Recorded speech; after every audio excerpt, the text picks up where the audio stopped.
મંગલમ ભગવાન વીરો મંગલમ ગૌતમ પ્રભુ મંગલમ સ્થૂલિભદ્રાદ્યા જૈનો ધર્મોસ્તુ મંગલમ. કર્મબંધના કારણ કેટલા છે? 4 છે. મિથ્યાત્વ, અવિરતિ, કષાય અને યોગ. એટલે આ 4 કારણોથી કર્મ બંધ થાય છે.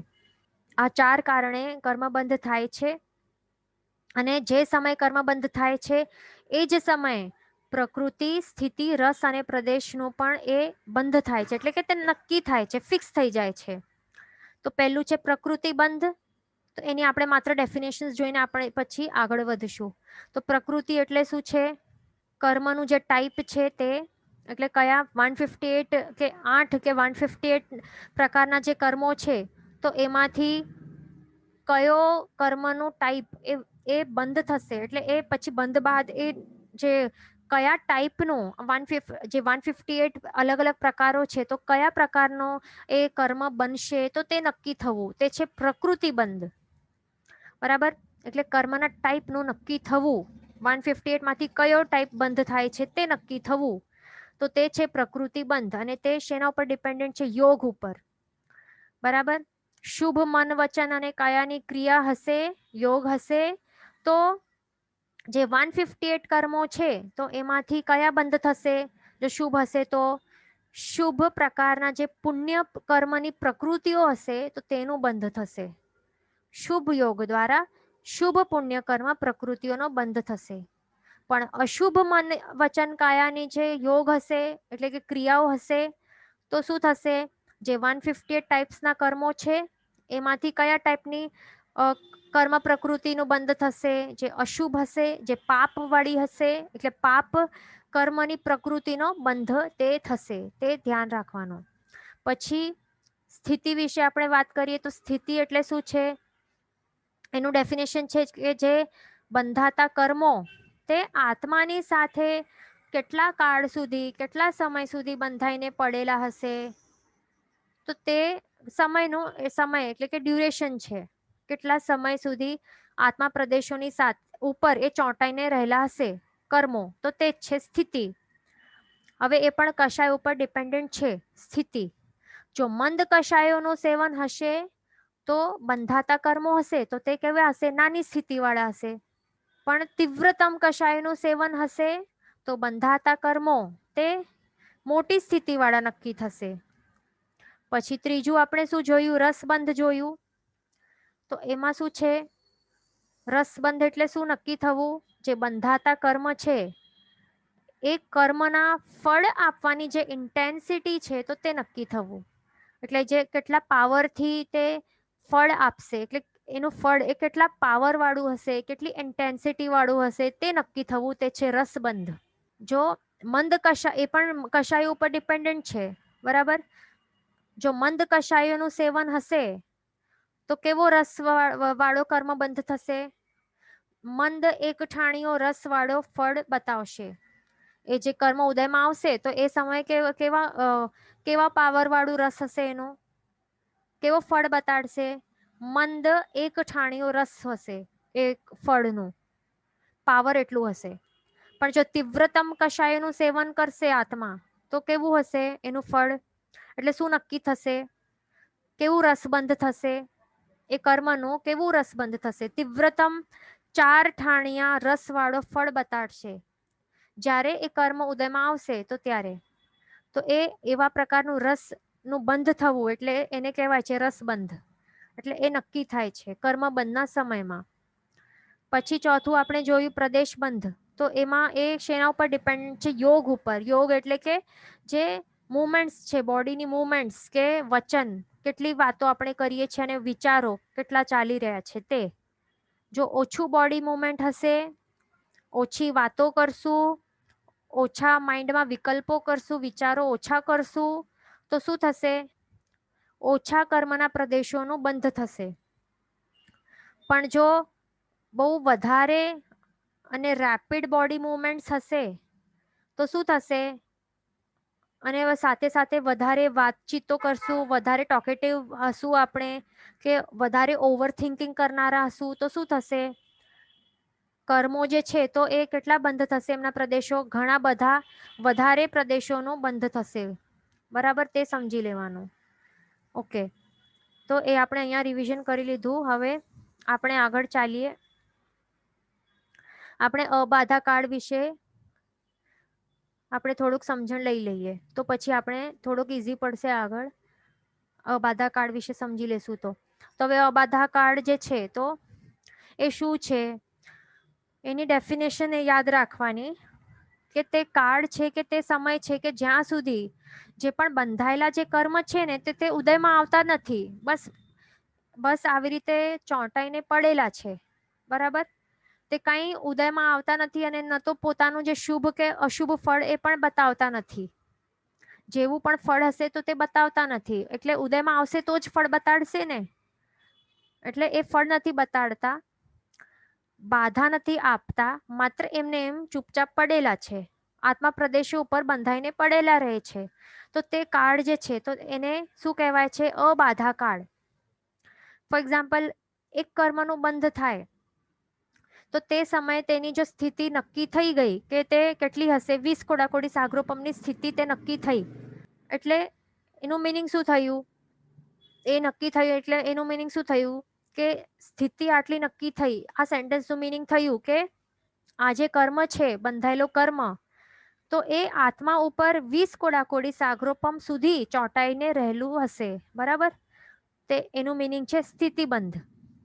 પણ એક વાત ધ્યાન રાખવાનું કે જ્યારે એ સમયે જે સમયે આ બંધ થયું ને, આ પ્રકાર એક આ અમુક કર્મનું બંધ થઈ ગયું, તો ઓન ધ સ્પોટ બંધાઈને તરત જ ઉદયમાં નથી આવી જતો. ક્યારે પણ એ તરત જ ઉદયમાં નથી આવી જતો.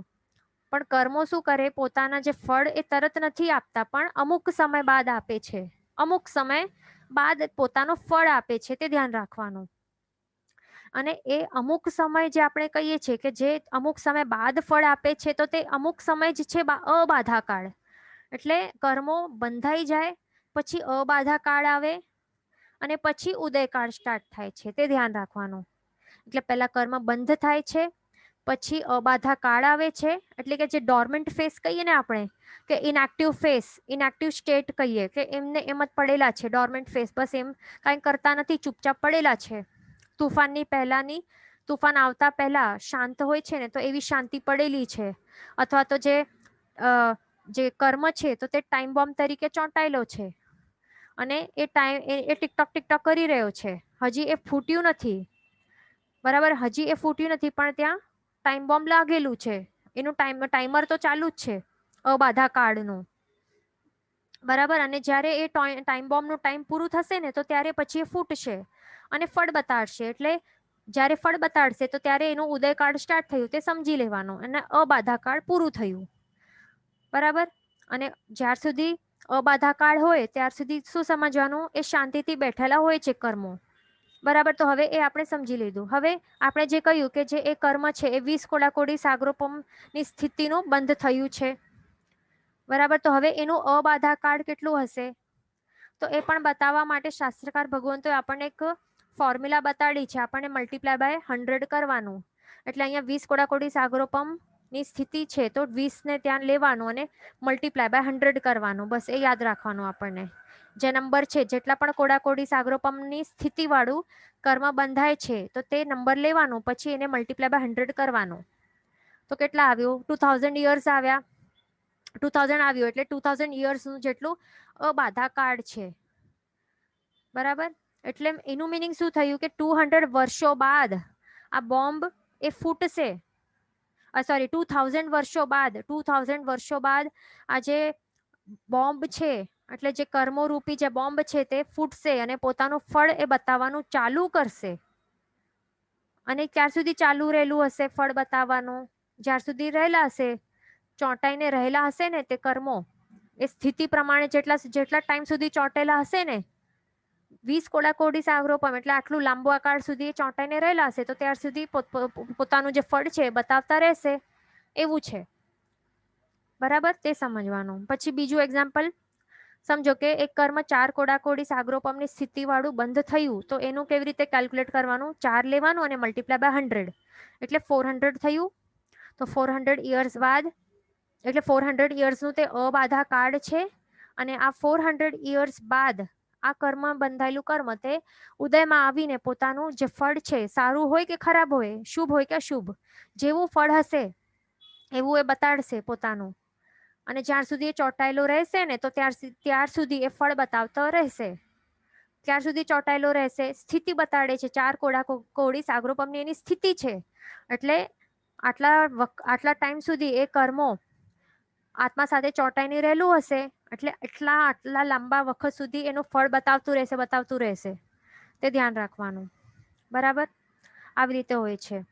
પણ હવે જો કોઈ કર્મ સમજો કે 1 કોડાકોડી સાગરોપમની સ્થિતિથી ઓછું છે, એનાથી 1 કોડાકોડી સાગરોપમથી ઓછી સ્થિતિ વાળો જો બંધાયેલો હોય, તો પછી કેટલું બાધાકાળ કેવી રીતે કેલ્ક્યુલેટ કરવાનું? તો એના માટે શાસ્ત્રકાર ભગવંતે શું કહ્યું છે? જો ઓછી હોય તો શું સમજવાનું? 1 અંતર મુહૂર્ત.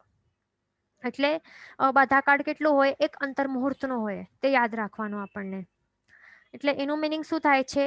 જો 1 કોડાકોડી સાગરોપમથી ઓછી સ્થિતિ વાળા કર્મો બંધાય છે, તો એમનો એ પોતાનું ફળ ક્યારે બતાડવાનું સ્ટાર્ટ કરશે? 1 અંતર મુહૂર્તના સમય બાદ એનું ઉદયકાળ સ્ટાર્ટ થવાનું છે. એટલે 1 અંતર મુહૂર્ત જેટલો અબાધા કાળ વ્યતીત થઈ જશે, પછી ઉદયકાળ સ્ટાર્ટ થશે. અને પછી જ્યાર સુધી જેટલા ટાઈમ સુધી એ પડેલું રહેશે, સ્થિતિ જેટલી હશે ત્યાર સુધી એ ફળ ભોગવતું રહેશે, એટલે ફળ બતાડતો રહેશે. તે ધ્યાન રાખવાનું. બરાબર. અહીંયા ક્વેશ્ચન છે કે 2000 કે 400 કોડાકોડી યર્સ ઓર ઓનલી 2000 કે 400 યર્સ? નહીં, તો અહીંયા કોડાકોડી નથી લેવાનો. અબાધા કાળમાં આપણને જો કેલ્ક્યુલેશન છે ને, એનું ફોર્મ્યુલા મલ્ટીપ્લાય બાય 100 છે. મલ્ટીપ્લાય બાય 100 કોડાકોડી સાગરોપમ નથી, તે ખાસ ધ્યાન રાખવાનું. બરાબર, ઓનલી મલ્ટીપ્લાય બાય 100 કરવાનું, એટલે માત્ર 400 વર્ષ આવે અને અહીંયા 2000 વર્ષ આવે છે.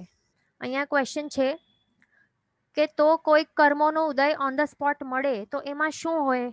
તો ઓન ધ સ્પોટ આપણને લાગે કે કોઈક એવું પણ હોઈ શકે કે આપણને લાગે છે કે એ ઓન ધ સ્પોટ એનું ફળ બતાડે છે, પણ એ શું હોય છે? એવી સ્થિતિ વાળા હશે કે જે 1 કોડાકોડી સાગરોપમથી ઓછી હોય એવા બંધાયા હશે, તો એના કારણે પછી માત્ર 1 અંતર મુહૂર્ત જેટલું જેમનું આ અબાધા કાળ રહેલી હોય. અને 1 અંતર મુહૂર્ત કેટલું હોય? 1 અંતર મુહૂર્ત ઇઝ ઓનલી 2 થી 9 સમયથી કરીને 48 મિનિટ્સમાં એક સમય ઓછું. એટલે વિચારો, એક સમય એટલે માત્ર 2 to 9 સમય એટલે કેટલા ઓછું કાળ હોય? આપણે માત્ર એક પલકાર, એક બ્લિંક કરીને આંખ એક બ્લિંક કરી એકવાર, તો એમાં અસંખ્ય સમયો વ્યતીત થઈ જાય છે. બરાબર, તો એ 2 to 9 સમય કેટલું ઓછું સમય એટલે કાળ છે. તો 1 અંતર મુહૂર્ત જેટલું અબાધા કાળ હોય તો ત્યારે તરત પછી આપણને ફળ બતાડે, પણ આપણને લાગે તરત મળી છે, છતાં પણ મિનિમમ 2 to 9 સમય તો વ્યતીત થયા બાદ જ ઉદયમાં આવે છે. તે ધ્યાન રાખવાનું. બરાબર, અહીંયા આપણે જે લિસ્ટ જોઈ રહ્યા છીએ ને, તો એમાં આપણે જોઈ શકીએ છીએ કે આ ઉત્કૃષ્ટ સ્થિતિઓ આપણે આ પહેલા પણ બતાડી છે કે આ બધા કર્મોની સ્થિતિકાળ, આ ઉત્કૃષ્ટ સ્થિતિકાળ છે. એટલે આટલી જે બંધાઈ શકે છે, એનાથી વધારે નહીં બંધાઈ શકે. એટલે જ્ઞાનાવર્ણ્ય કર્મ જો ઉત્કૃષ્ટથી આવી રીતે બંધ થયેલું હોય, બરાબર, તો એના કારણે પછી કેટલી થાય?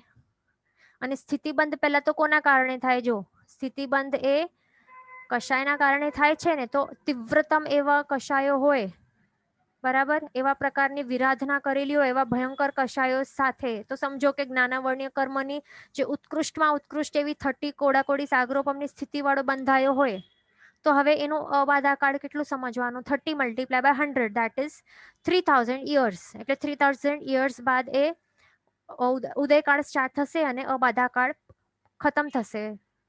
બરાબર, એવી રીતે દરેક કર્મ માટે સમજવાનું. પછી આ જઘન્ય સ્થિતિઓ બતાડેલી છે. જો આપણે શું કહ્યું કે જો 1 કોડાકોડી સાગરોપમ ની સ્થિતિ હોય તો એનાથી ઓછી સ્થિતિ વાળું કર્મ બંધાયેલું હોય, તો અબાધા કાળ કેટલું હોઈ શકે છે? માત્ર અંતર મુહૂર્તનું ને, તો એની સ્થિતિ જ કેટલી છે? જો આ નાનકડી એવી સ્થિતિ વાળા આ બંધ થયા છે કર્મો, બરાબર, આ જઘન્ય સ્થિતિ છે. આ નાની જઘન્ય સ્થિતિ વાળા કર્મ બંધ થયા છે, તો એનું પણ પછી આવા જે આટલી સ્થિતિ વાળા જો કર્મોનું બંધ થાય, તો પછી તેઓનો પછી અંતર મુહૂર્ત જ સમજવાનો. અબાધા કાળ કેટલું સમજવાનું? અંતર મુહૂર્ત વાળી સ્થિતિ વાળા કર્મોનું અબાધા કાળ કેટલું? અંતર મુહૂર્ત જ સમજવાનું. એટલે કે થોડાક સમયો હોય અને પછી તે ઉદયમાં આવી જાય. બરાબર, તે ધ્યાનમાં રાખવાનું. અહીંયા ક્વેશ્ચન છે કે કોડાકોડી સાગરોપમનું ડેફિનેશન શું? તો એક કોડાકોડી, કોડા મીન્સ ક્રોર અને કોડી મીન્સ પણ ક્રોર, એટલે 1 crore મલ્ટીપ્લાય બાય 1 crore. પછી ક્રોરમાં કેટલા ઝીરોઝ હોય છે તે એ એડ કરી લેવાના, બરાબર.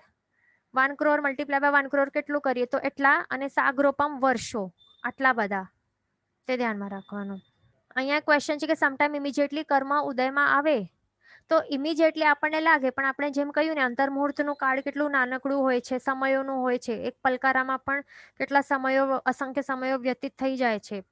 આપણા માટે 1 સેકન્ડ જ હોય છે, પણ અસંખ્ય સમયો વ્યતીત થઈ જાય અને તરત જ કર્મ ઉદયમાં આવી શકે છે, બરાબર.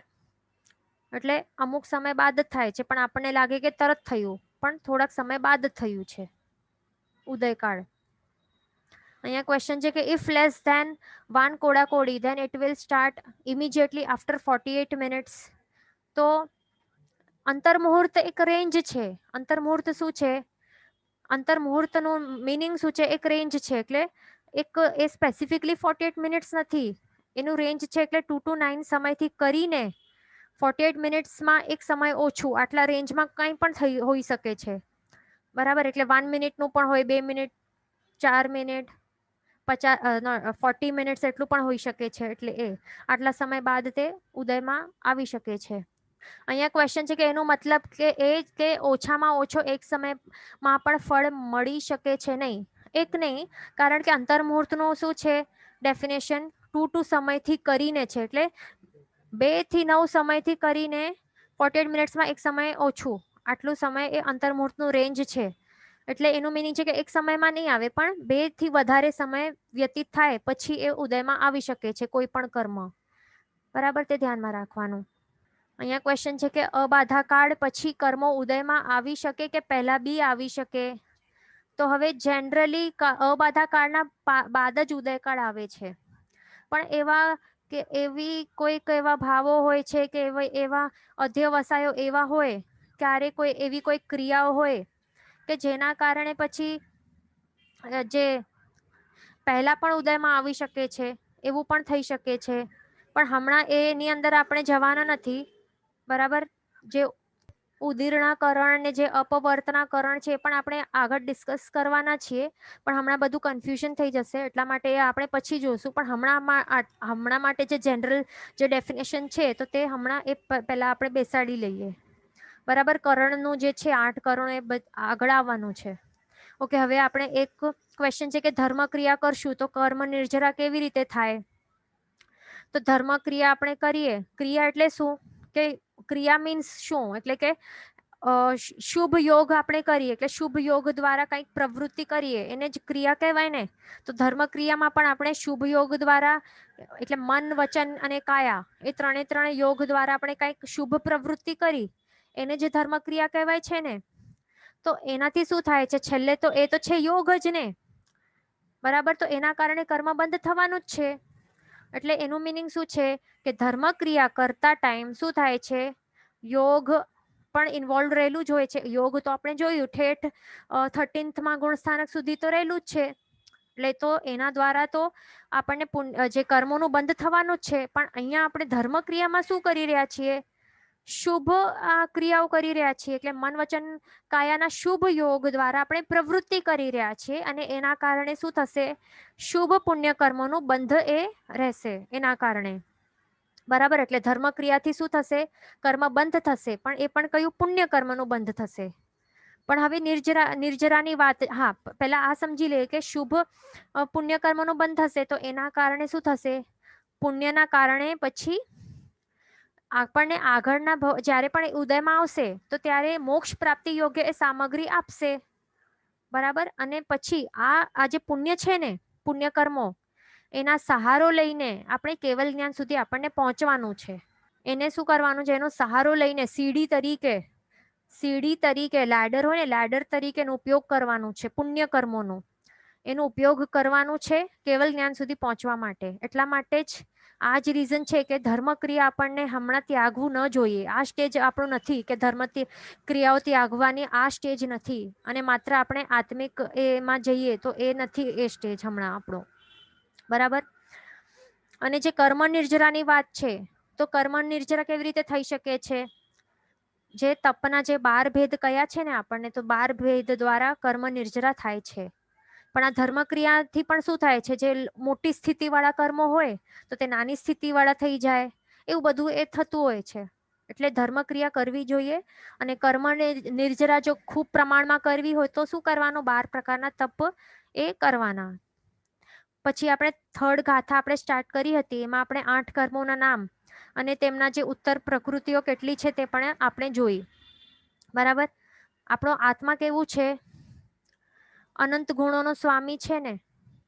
પણ મુખ્ય એમાં અનંત ગુણો બધાના એટલે બધા બતાડ્યા નથી, પણ એ ક્લાસિફાય કરેલા છે. મુખ્ય જે 8 ગુણો છે એની અંદર જ બીજા પણ જે ગુણો છે એનું સમાવેશ કરી દીધું છે. બરાબર.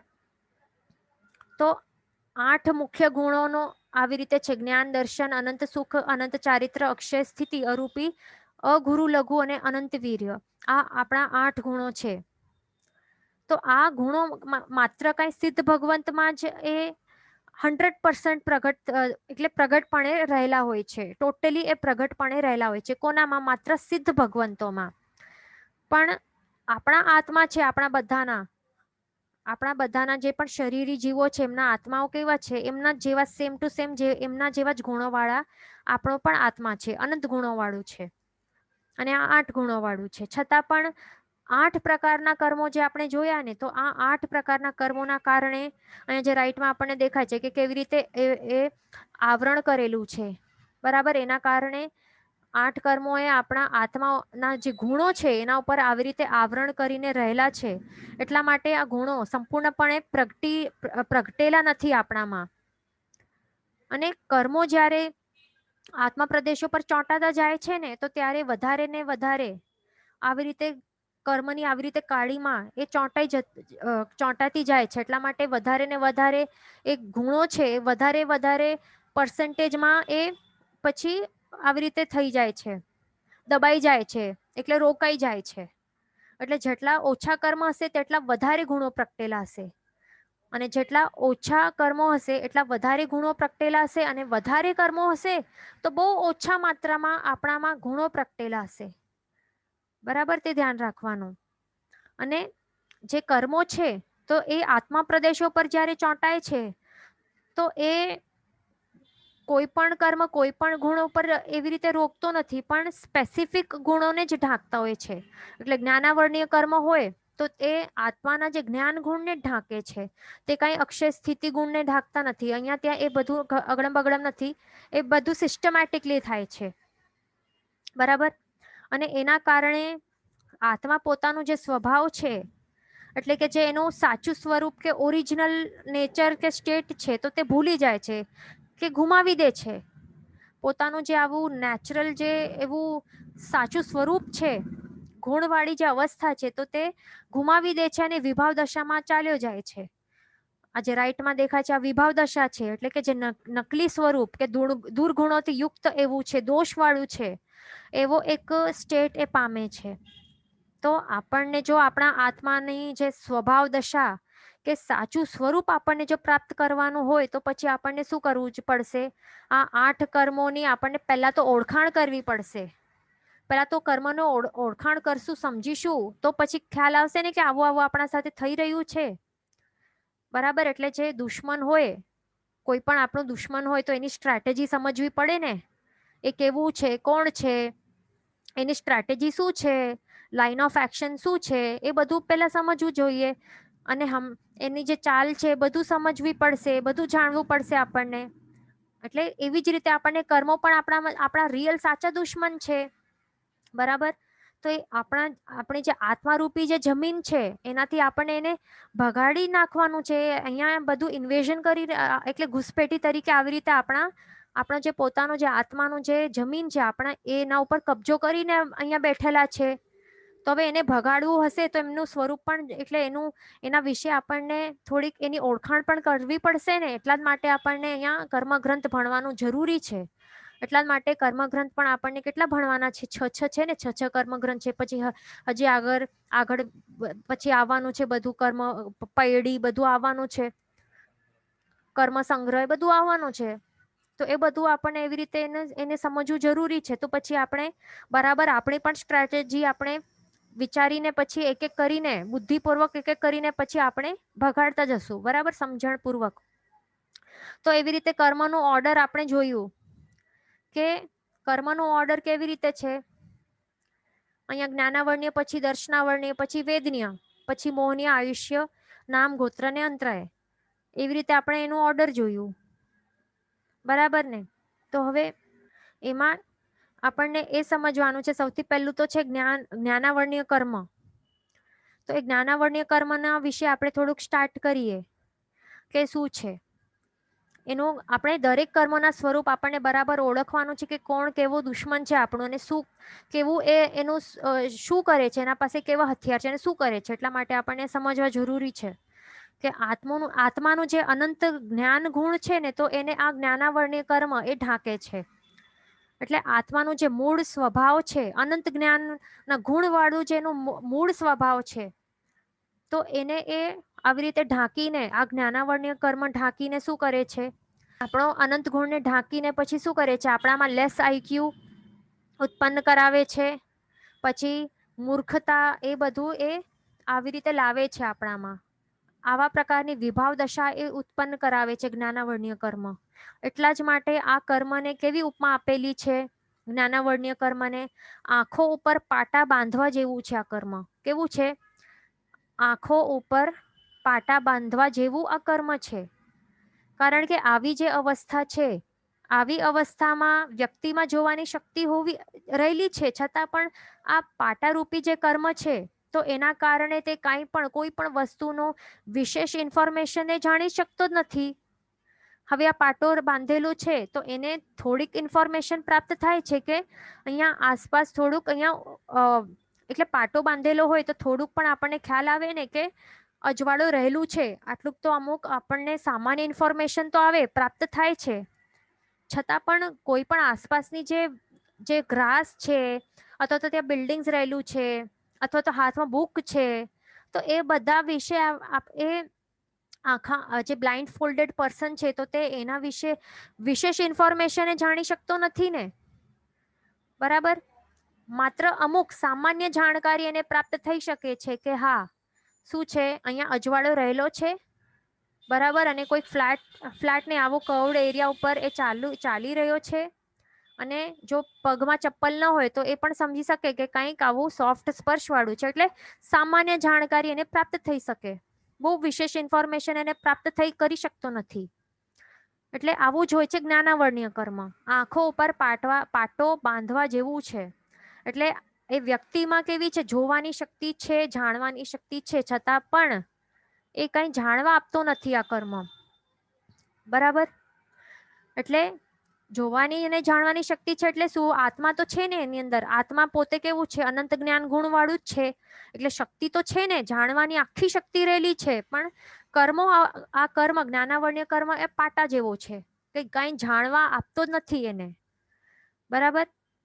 એટલે કે આ જે જ્ઞાનાવર્ણ્ય કર્મ તે આત્માના જે વસ્તુઓને વિશેષ જાણવાની જે શક્તિ છે, જે વસ્તુઓની વિશેષ જાણવાની શક્તિ એટલે કે જ્ઞાન ગુણ, એને રોકી નાખે છે, એને આવરણ કરે છે, એને અટકાવે છે, બરાબર. એટલે જ્ઞાન એટલે શું, જ્ઞાનનું આપણે ડેફિનેશન જોયું. સિમ્પલ ડેફિનેશન છે, જ્ઞાન એટલે કે વિશેષ જાણકારી, એટલે વિશેષ પ્રકારે કોઈક વસ્તુના વિશે આપણને જાણકારી મેળવવાની, એટલે ઇન્ફોર્મેશન આપણે જાણી શકીએ, તો એને જ્ઞાન કહેવાય છે. અને આ અનંત જ્ઞાન ગુણ છે, તો એના કારણે આપણા બધાના આત્મામાં કેવો પાવર રહેલું છે. આપણે જે અનંત જ્ઞાન કહીએ છીએ ને વારંવાર કે અનંત જ્ઞાન છે આપણામાં, આપણા દરેકના આત્મામાં, તો એ અનંત જ્ઞાન ગુણ દ્વારા શું થઈ શકે છે, અનંત જ્ઞાન ગુણ દ્વારા આપણો આત્મા શું કરી શકે છે, જો આખો સંપૂર્ણપણે પ્રગટ થયેલું હોય ને તો એ શું કરી શકે છે. અને બીજા જે કેવલી ભગવંત છે અને સિદ્ધ ભગવંત છે, એમના આત્મામાં તો અનંત જ્ઞાન ગુણ એ પ્રગટ થયેલો જ છે. તો એ શક્તિ દ્વારા, એ જ્ઞાનના ગુણની શક્તિ દ્વારા શું કરી શકે છે આત્મા, લોક અને અલોક. પેલા તો લોક વિશે જાણીએ કે લોકમાં જે પણ ના, પેલા અલોક જોઈએ. તો અલોકમાં રહેલા જેટલા પણ અનંત આકાશ પ્રદેશો છે, તો તે બધા જ એને જાણી શકે છે, બરાબર.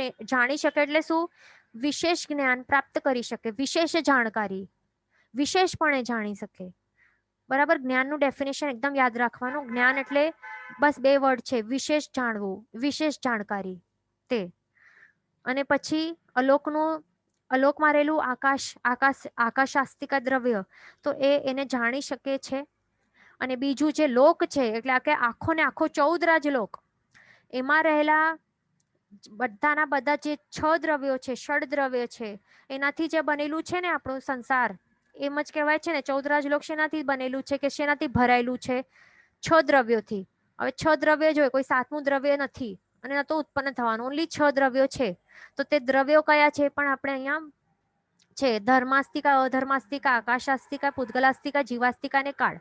આ 6 દ્રવ્યો છે. આ 6 દ્રવ્યો સિવાય બીજું કોઈ 7મું એક્સ્ટ્રા એડેડ હોતો નથી. એટલે 14 રાજલોકમાં રહેલા બધા જ 6 દ્રવ્યો છે, એમના પાસ્ટ, ફ્યુચર અને પ્રેઝન્ટ ની બધી જ અવસ્થાઓ, જેવી જેવી અવસ્થાઓ હતી, તો એ બધાને એક સાથે એક જ સમયમાં એક સાથે બધું જ જાણી શકે છે, એવી આ શક્તિ રહેલી છે. બરાબર, એવું પાવર રહેલું હોય છે. એટલે ફોર એક્ઝામ્પલ અને આવું પાવર જે છે ને, તો તે કેવલ જ્ઞાની ભગવંતોમાં અને જે સિદ્ધ ભગવંતો છે એમના પાસે એ પ્રગટેલું છે.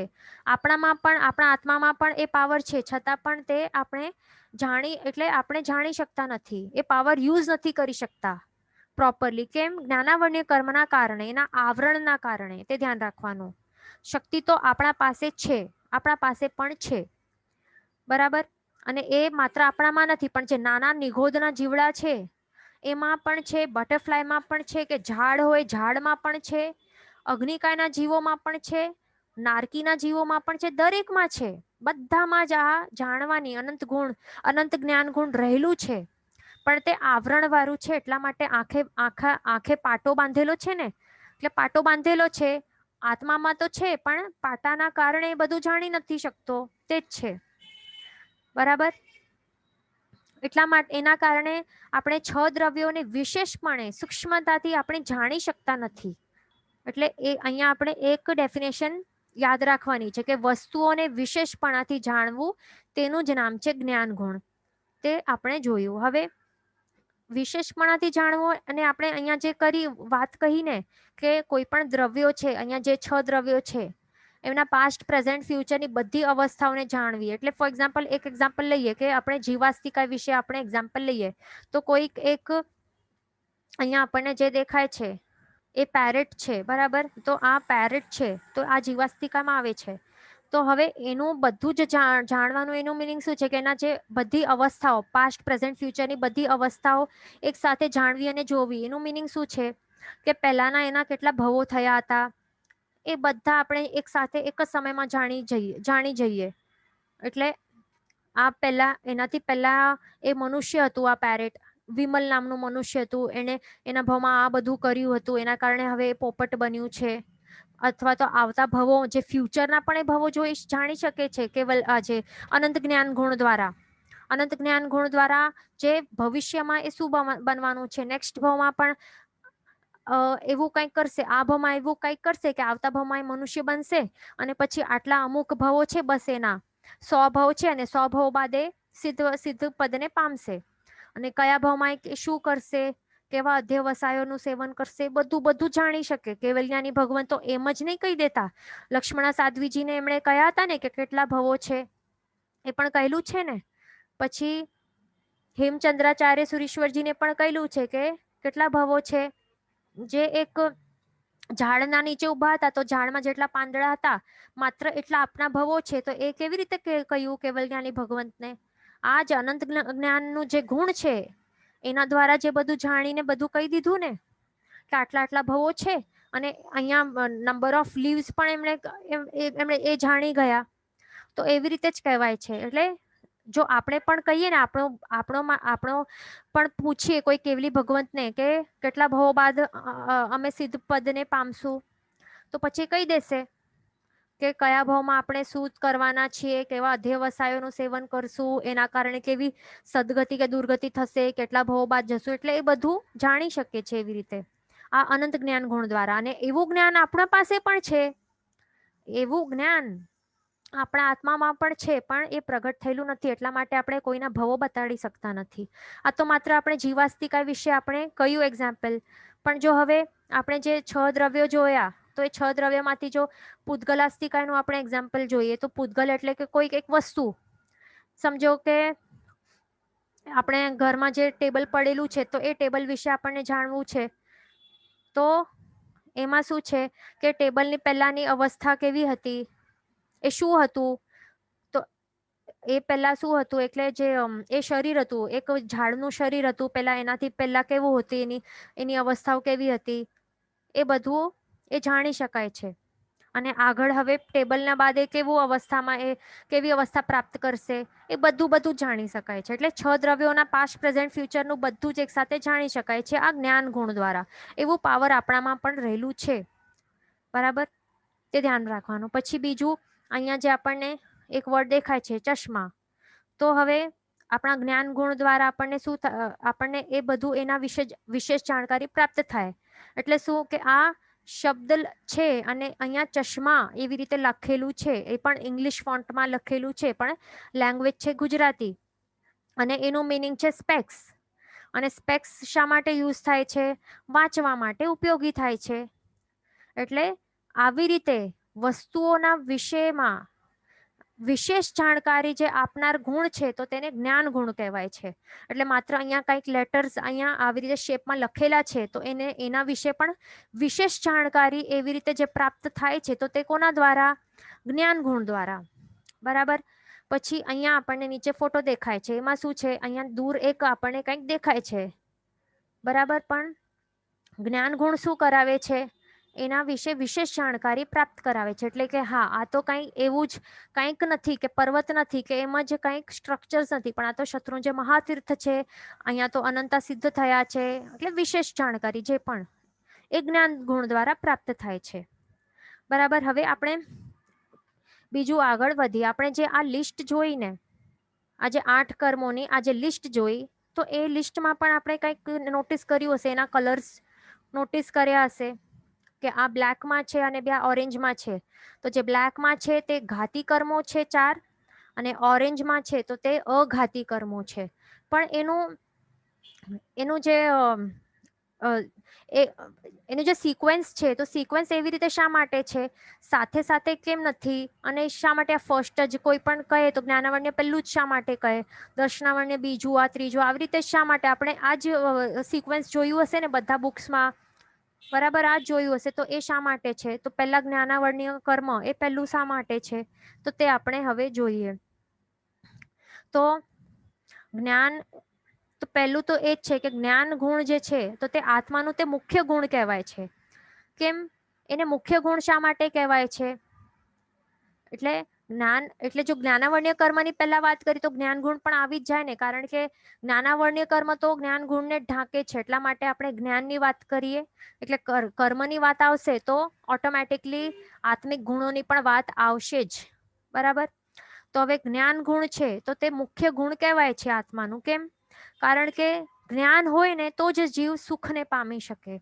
એટલે જે સાચું જે આત્મિક સુખ કહેવાય ને, તો એની વાત છે. જે પૌદ્ગલિક સુખ છે એની વાત જ નથી અહીંયા, કારણ કે પૌદ્ગલિક સુખ શું છે, એ તો એક ભ્રમ છે, એટલે એ દુઃખનો ઉપચાર છે. બરાબર, એટલે એની તો વાત છે જ નહીં. આપણે અહીંયા આત્મિક સુખની વાત કરીએ છીએ. તો જ્ઞાન હોય ને તો જ જીવ એ આત્મિક સુખની અનુભૂતિ એને થઈ શકે છે. પણ અજ્ઞાનતાની અવસ્થા, એટલે જ્ઞાન જો હોય જ નહીં અને જ્ઞાનાવર્ણ્ય કર્મનું બંધ રહેલું હોય ને, એનું આવરણ રહેલું હોય, તો જ્ઞાનાવર્ણ્ય કર્મના કારણે જીવ અજ્ઞાન અવસ્થા પ્રાપ્ત કરે છે અને જીવ મૂંઝાઈ જાય છે. અજ્ઞાનતાથી એને ખ્યાલ પણ નહીં આવે શું સત્ય છે, શું અસત્ય છે, આ સંસારનું સ્વરૂપ શું છે, હું શા માટે જન્મ લીધું છે, મારું ફાઇનલ લક્ષ્ય શું હોવું જોઈએ, એટલે આપણા બર્થનું સાચું અહીંયા રીઝન શું છે અહીંયા, અને શું આપણને કરવાનું છે, તે આપણે મૂંઝાઈ જઈએ અજ્ઞાન અવસ્થામાં. એટલે શું થાય છે, અજ્ઞાન અવસ્થા તે દુઃખની અનુભૂતિ કરાવે છે. બરાબર, એટલે અજ્ઞાનતા એ દુઃખનું કારણ છે, પણ જ્ઞાન એ શું છે, સુખનું કારણ છે. એટલા માટે આ જ્ઞાન ગુણ છે એ મુખ્ય છે, આત્માનું એ મુખ્ય ગુણ છે. અને આ જ્ઞાન ગુણ દ્વારા જ શું થઈ શકે છે, સમ્યક દર્શનની પણ પ્રાપ્તિ થઈ શકે છે, સમ્યક દર્શન ખીલી શકે છે આપણું, બરાબર. અને આપણે પછી આગળ મોક્ષનું સ્ટેમ્પ પણ લાગી શકે છે. એટલે આ જ્ઞાન દ્વારા શું થઈ શકે છે, આપણું સંસારનું જે ભ્રમણ છે ને, તો એનો અંત પણ એ લાવી શકે છે, આ જ્ઞાન ગુણ. કારણ કે જ્ઞાન ગુણ દ્વારા જ શું થઈ શકે છે, બધા પદાર્થો છે, જે ષડદ્રવ્યો છે, એના સાચા સ્વરૂપની જાણકારી આપણને થઈ શકે છે, અને શાસ્ત્રની પણ જાણકારી થઈ શકે છે, વિશેષતાથી, સૂક્ષ્મતાથી. આપણે સૂક્ષ્મતાથી આ બધું જાણી શકીએ છીએ, બરાબર. અને એના કારણે પછી આપણે આપણો જીવનનું સંસાર ભ્રમણનું અંત પણ લાવી શકીએ છીએ આ જ્ઞાન ગુણ દ્વારા. એટલા માટે કેટલું મુખ્ય અને કેટલું ઇમ્પોર્ટન્ટ રોલ આ ભજવે છે, બરાબર. એટલા માટે એને પહેલું મોકાયેલું છે. અને જો એ જ્ઞાન ગુણ રહેલું ન હોય, જ્ઞાનાવર્ણ્ય કર્મ હોય, એનું આવરણ રહેલું હોય, તો એના કારણે આપણે આત્મિક આનંદ કે સાચો આત્મિક સુખ એને પણ આપણે માણી શકતા નથી. એના કારણે દુઃખની અનુભૂતિ થયા કરે છે જીવને. એટલે અજ્ઞાનતાની જે અવસ્થા છે તે કેવી છે, વિભાવવાળી દશા છે.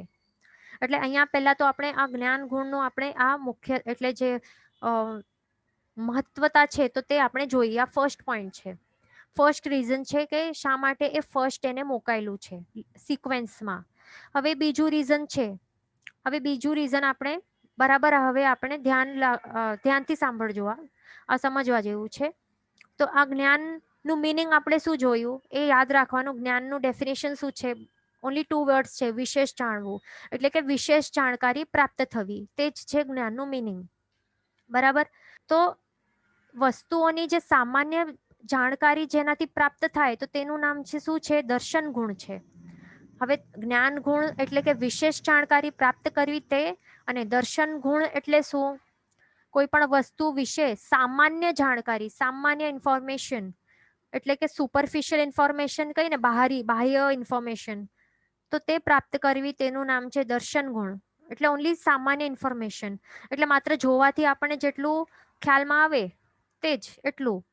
એટલે આપણે સિમ્પલ વર્ડ્સમાં આપણે કહી શકીએ કે જ્ઞાન એટલે કે જાણવું, વિશેષપણે જાણવું, અને દર્શન એટલે જોવું. સિમ્પલ. એટલે આપણે જ્યારે પણ જોવું કહીએ ને, જોવું એનું મિનિંગ છે દર્શન.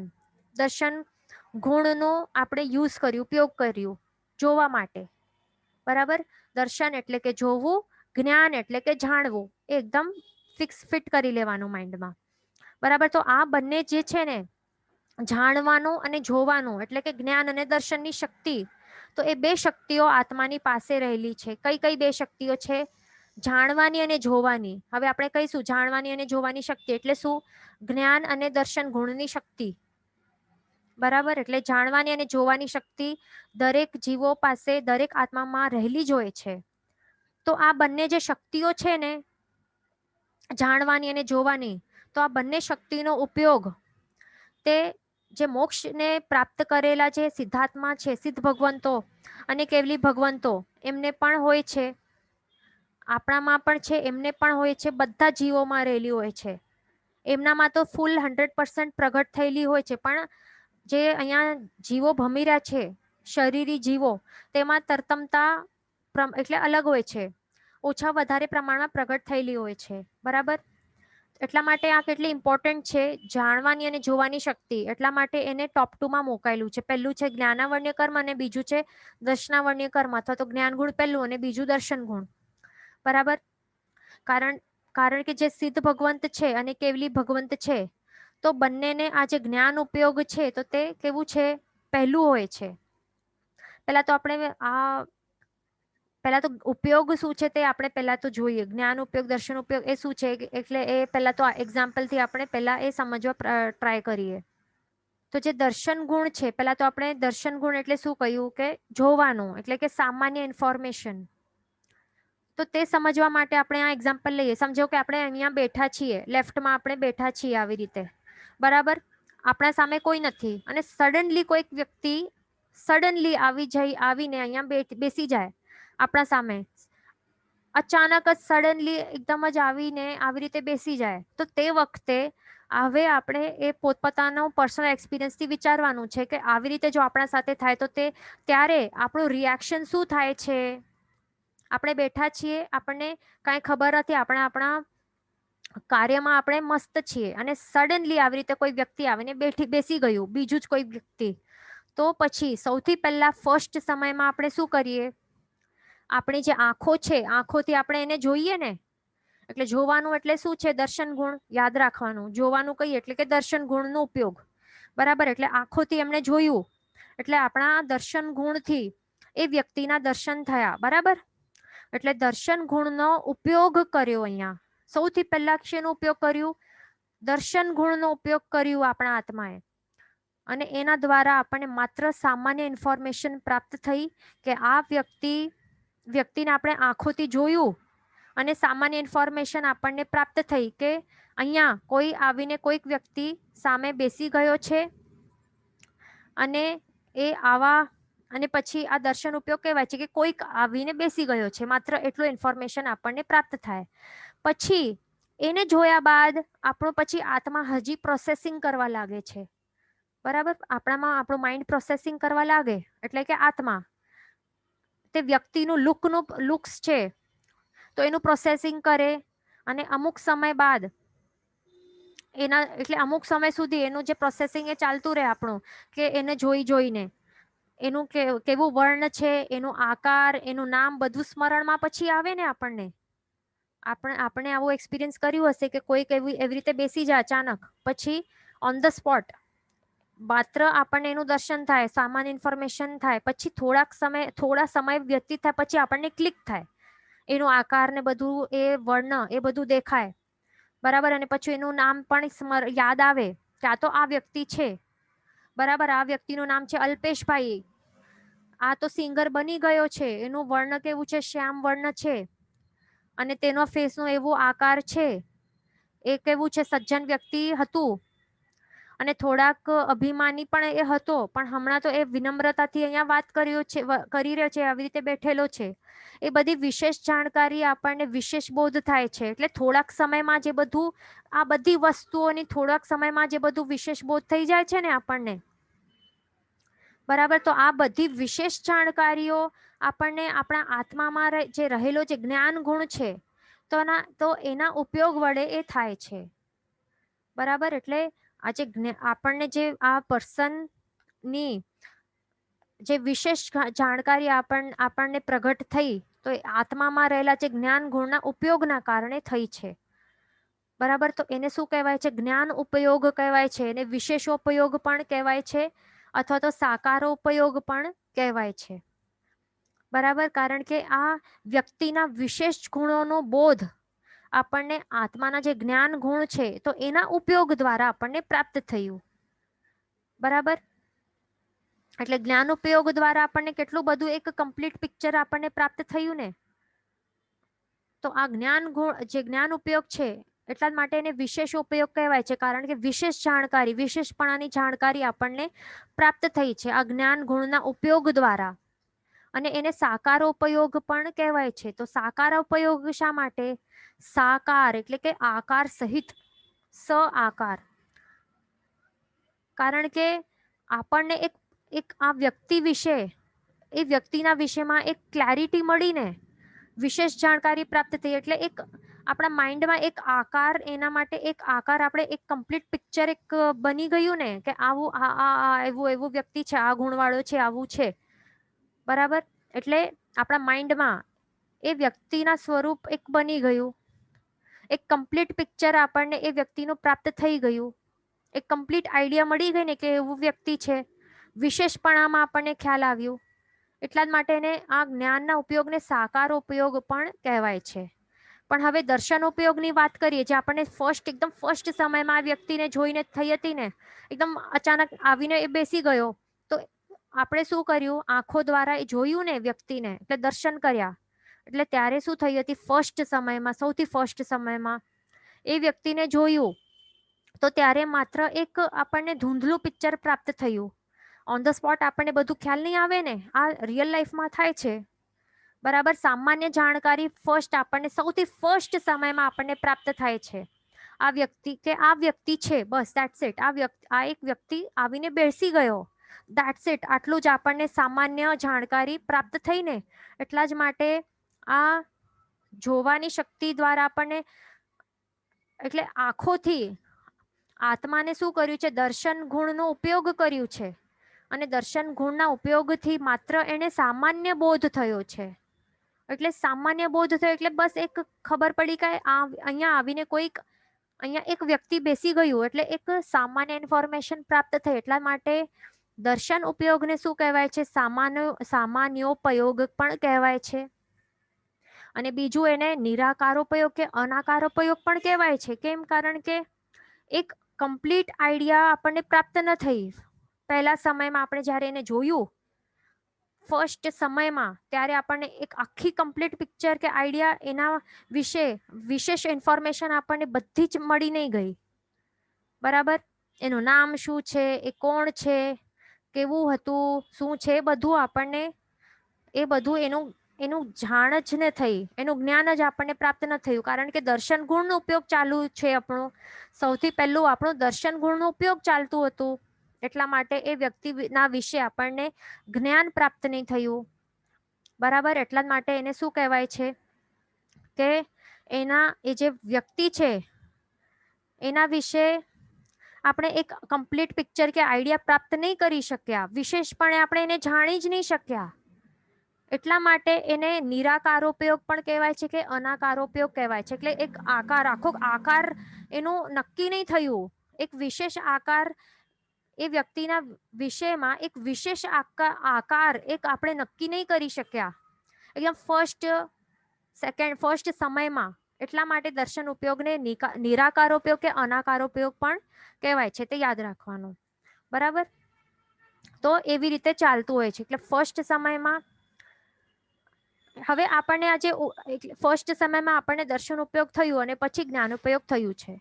તે યાદ રાખવાનું અહીંયા.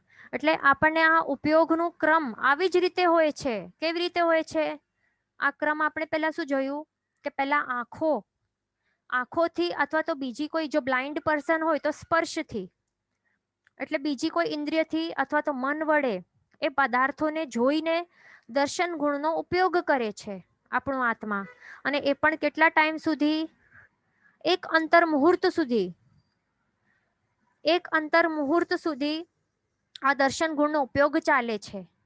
અને જ્યારે દર્શન ગુણનો ઉપયોગ ચાલે તો ત્યારે માત્ર દર્શન ગુણનો જ ઉપયોગ હોય છે, ત્યારે જ્ઞાન ગુણનો ઉપયોગ નહીં હોય. એક સમયમાં એક જ ગુણનો ઉપયોગ ચાલતું હોય છે, એક જ શક્તિનો ઉપયોગ ચાલતું હોય છે. અને આ કમ્પલસરી રૂલ છે. જે પણ છદમસ્ત જીવો હોય, જે પણ કેવલી ભગવાન નથી, તેને છદમસ્ત કહેવાય છે. એટલે બધા જ A to Z બધા જ છદમસ્ત જીવોને ફર્સ્ટ અંતર મુહૂર્તમાં, એટલે કયો પહેલા અંતર મુહૂર્ત? જે કોઈ પદાર્થ આપણે સંયોગમાં આવે તો ત્યારથી તેને ફર્સ્ટ અંતર મુહૂર્ત કહેવાય છે. એટલે ફર્સ્ટ સમયથી જે ફર્સ્ટ અંતર મુહૂર્ત ચાલતું હોય ને, તો ત્યારે શું હોય? માત્ર દર્શન ઉપયોગ હોય છે. એટલે આપણે એને જોઈ રહ્યા છીએ વ્યક્તિને, અને માત્ર એક સામાન્ય આ દર્શન ગુણના ઉપયોગ દ્વારા એક સામાન્ય જાણકારી પ્રાપ્ત થાય છે કે આ કોઈક વ્યક્તિ છે અને અહીંયા બેસી ગયો છે. પછી આપણું પ્રોસેસિંગ ચાલુ થાય. આપણે જેમ જોઈએ એક અંતર્મુહૂર્ત સુધી ચાલે, પછી સેકન્ડ અંતર્મુહૂર્તમાં શું થાય છે? આપણો ઉપયોગ બદલાય છે. એટલે દર્શન ઉપયોગથી ખસીને હવે આપણો જ્ઞાન ઉપયોગ સ્ટાર્ટ થાય છે. એટલે હવે આપણો આત્મા શું કરશે? આપણો આત્મા આપણા જ્ઞાન ગુણનો ઉપયોગ ચાલુ કરશે અને એના દ્વારા એ વ્યક્તિ વિશેની જે વિશેષ જાણકારી છે તો એ આપણને પ્રાપ્ત થશે. એટલે પહેલા આપણે શું કર્યું? વ્યક્તિને જોયું, પછી જાણ્યું. બરાબર ને? એવું જ આપણું આ સિક્વન્સ એ કમ્પલસરી એવું જ હોય છે છદમસ્ત જીવો માટે. એટલે કે એક અંતર્મુહૂર્ત સુધી જોયું, પછી બીજા અંતર્મુહૂર્તમાં જાણ્યું. એવી રીતે હોય છે. બરાબર? તે ધ્યાનમાં રાખવાનું. એટલે નેક્સ્ટ અંતર્મુહૂર્તમાં આત્મા પોતાના જ્ઞાન ગુણના ઉપયોગથી આ વ્યક્તિના વિશેષ ગુણધર્મને જાણે છે. ને આવું સાયકલ જે છે ને, તો તે ચાલતું હોય છે સતત. એટલે જોવાનું, પછી જાણવાનું કન્ટિન્યુઅસ ચાલુ હોય છે. અને એ અંતર્મુહૂર્તમાં બદલાતો જાય છે. અને આ પ્રોસેસ જે છે ને, હવે આપણને શું લાગતું હશે કે આ વ્યક્તિ જ્યારે બેસી ગયું ને આપણા સમક્ષ, તો આપણે એને જોયું અને સાથે આપણે જાણી પણ લીધું કે હા, આ વ્યક્તિનું નામ અલ્પેશભાઈ છે અને આ સિંગર છે, મારું ફ્રેન્ડ હતું, આટલા સમય સુધીની ઓળખાણ છે, આ સ્કૂલમાં સાથે હતા, એ બધું આવી ગયું. પણ એવું નથી. એ બધું પ્રોસેસ એવું એટલું ફાસ્ટ હોય છે ને. આપણે શું જોયું અહીંયા અંતર્મુહૂર્તમાં નું જે અહીંયા પ્રોસેસ ચાલે છે ને, દર્શન ઉપયોગ કેટલો છે એક અંતર્મુહૂર્તનો. એટલે એક અંતર્મુહૂર્ત એટલે કઈ 48 મિનિટ નહીં સમજવાનું અહીંયા. 48 મિનિટ નથી, પણ આપણે આ એક રેન્જ છે ને, અંતર્મુહૂર્તની આ એક રેન્જ છે. 2 થી 9 સમયથી કરીને સ્ટાર્ટ થાય છે. એક અંતર્મુહૂર્ત હોય ને એ 2 થી 9 સમયથી સ્ટાર્ટ થાય છે. તો માત્ર અને એક આપણે પલકારો કરીએ ને આંખનો, એમાં અસંખ્ય સમયો વ્યતીત થઈ જાય છે. એટલે વિચારો કે આ પ્રોસેસ કેટલું ફાસ્ટ હશે. પ્રોસેસ એટલું ફાસ્ટ હોય છે ને કે આપણને લાગે છે કે આ બધું સાથે થઈ ગયું. એટલે જોઈ પણ લીધું અને સાથે જાણી પણ લીધું. એક જ સેકન્ડમાં બધું થઈ ગયું. એટલે જ્યારે એને આ વ્યક્તિને જોયું ને એ સમયમાં આપણે જાણી દીધું કે આ અલ્પેશભાઈ છે, આ વિશેષ જાણકારી બધી પ્રાપ્ત થઈ. પણ એવું નથી, એ લાઈનસર જ હોય છે. પહેલા જોયું આપણે અને પછી જ અમુક સમય બાદ આપણે એને જાણવા લાગ્યા. પછી પાછું જોયું, પછી પાછું જાણ્યું. એવી રીતે ચાલતું હોય છે ઓલ્ટરનેટિવલી. તો એવી રીતે ચાલતું હોય છે છદ્મસ્ત જીવો માટે. બરાબર. અને આ આત્મામાં રહેલી જે આ જ્ઞાન અને દર્શન ગુણનો ઉપયોગ કરવાની શક્તિ તે કોનામાં રહેલી હોય છે? તે માત્ર કઈ આ જીવોમાં જ હોય છે. તે બધા જ ષડ દ્રવ્ય છે તે ષડ એટલે 6 દ્રવ્યોમાં રહેલી ન હોય. કોનામાં હોય છે? માત્ર જીવોમાં. હા, અને પહેલા તો બીજા આપણે અહીંયા છદ્મસ્ત જીવો માટે જોયું. હવે આપણે ઓકે, પહેલા હવે આપણો અહીંયા આટલું સમય થઈ ગયું છે, આપણે પછી કન્ટિન્યુ કરશું. એક ક્વેશ્ચન આવેલું છે કે પ્લીઝ એક્સપ્લેન 4 ઠાણીઓ રસ. ઓકે, તો એનો આપણે ફોટો બતાડીને આપણે વાત કરીએ. જે 4 ઠાણીઓ રસ હોય ને એને ચતુઃસ્થાનિક રસ પણ કહેવાય છે, અથવા તો તીવ્રતમ રસ પણ કહેવાય છે. એટલે એનો પાવર કેવું હોય? તીવ્ર હોય છે. એટલે અહીંયા જે આપણને દેખાય છે ને કે પેલું જે મંદ એટલે 1 ઠાણીઓ રસ છે, એટલે કે એકદમ ડાયલ્યુટેડ કહીએ ને. એટલે જે શેરડીનો રસ હોય તો એ 1000 ml નું હોય તો એનું એકદમ રસ સ્વીટનેસ હોય એ બહુ સ્વીટ નહીં હોય, ડાયલ્યુટેડ હોય. પછી એને ગરમ કરીને હાફ કરી નાખે. પછી સ્વીટનેસ ટેસ્ટ કરવાની 2 ઠાણિયા રસની, તો એ વધારે સ્વીટ થઈ જાય. હજી એને ગરમ કરી નાખીએ, ગરમ કરીને અડધું કરી નાખીએ તો 3 ઠાણિયા રસ જેટલી સ્વીટનેસ થઈ જાય. એટલે એનું મિનિંગ શું કે હજી વધારે, એટલે 3 ગુણી સ્વીટનેસ. અને 4 ઠાણીઓ રસ એટલે કે હજી એને ગરમ કરીને અડધું બનાવી દીધું. એટલે એની સ્વીટનેસ કેટલી હશે? જે પહેલો હતું એનાથી 4 ગણી વધારે સ્વીટનેસ. બરાબર. અથવા તો કોન્સન્ટ્રેશન, અથવા તો આપણે હવે કર્મના આપણે વિશે વાત કરીએ છીએ તો એનું ફળ એટલે રસ 4 ઠાણીયા રસ વાળું જે કર્મ હોય એની શક્તિ કેવી હોય? ભયંકર તીવ્રતમ શક્તિ હોય છે. જોરદાર ફળ આપે એવું હોય છે. ભલે શુભ કર્મ હોય તો જોરદાર શુભ કર્મનું ફળ આપે, અને જો અશુભ કર્મ હોય તો જોરદાર એકદમ ખરાબમાં ખરાબ ફળ બતાડે. એવું એનું પાવર હોય છે. તો તે એનું મિનિંગ છે. એ યાદ રાખવાનું આ ઠાણિયા રસનું. આગળ પણ આપણને ઉપયોગી બનશે. અહીંયા ક્વેશ્ચન છે કે અબાધા કાળ પાપ અને પુણ્ય બંનેમાં હોય? તો હા, જે પુણ્ય પ્રકૃતિઓ છે અને પાપ પ્રકૃતિઓ છે તો તે બધા મળીને 158 પ્રકૃતિઓ થાય છે. તો બંનેમાં એ જ હોય છે, અબાધા કાળ રહેલું જ હોય છે. એટલે કોઈ પણ કર્મ બંધાય પછી અબાધા કાળ હોય અમુક, અને પછી ઉદયકાળ સ્ટાર્ટ થાય છે. તે યાદ રાખવાનું. પછી ક્વેશ્ચન છે કે કર્મ નિકાચિત અબાધા કાળમાં થઈ શકે કે પછી જ્યારે ઉદયમાં આવે ત્યારે નિકાચિત થયું એમ કહેવાય? તો એવું કંઈ નથી. અબાધા કાળમાં પણ એ નિકાચિત થઈ શકે છે. એનું બેસ્ટ એક્ઝામ્પલ તો આ જ છે ને, જે તીર્થંકર નામ કર્મ એ બંધ થાય છે. ભગવંત છેલ્લા 3જા ભવે એને બંધ કરે છે. બરાબર. બંધ થયું એટલે જે સમય, હવે અહીંયા જે સમયની લાઈન છે તો આ સમય અહીંયા એનું બંધ થઈ ગયું. આ જે સમયની લાઈન છે તો જ્યાં એ ફર્સ્ટ સમયમાં બંધ થઈ ગયું. બરાબર. તો એટલે એ બંધ તો થઈ ગયું. તો હવે એનું અબાધા કાળ પણ પછી સ્ટાર્ટ થાય છે ને. પણ પછી ભગવાન શું કરે છે? હજી એ શુભ ભાવો તીવ્રતમ પ્રકારના કેવા ભાવ, દયા ભાવ, અનુકંપા એ ભાવતા જાય છે. એની ઇન્ટેન્સિટી વધારતા જાય છે એ અધ્યવસાયોની. તો એના કારણે જે બંધાતો રસ, જે કર્મ છે, જે બંધાયેલું કર્મ છે તીર્થંકર નામ કર્મ, એ હજી વધારે ગાઢ થતું જાય છે. અને એના કારણે નિકાચિત થઈ જાય છે ને. એટલે એનું મિનિંગ શું થયું? બંધ બાદ જ કર્યું ને નિકાચિત. એટલે અબાધા કાળ ચાલુ હતું ત્યારે જે નિકાચિત કર્યું ને, એટલે થઈ શકે છે. જીન વચન વિરુદ્ધ બોલાયું હોય તો મિચ્છામિ દુક્કડમ સર્વ મંગલ માંગલ્યમ સર્વ કલ્યાણ કારણ પ્રધાનમ સર્વ ધર્માણમ જૈનમ જયતિ શાસનમ પ્રણામ.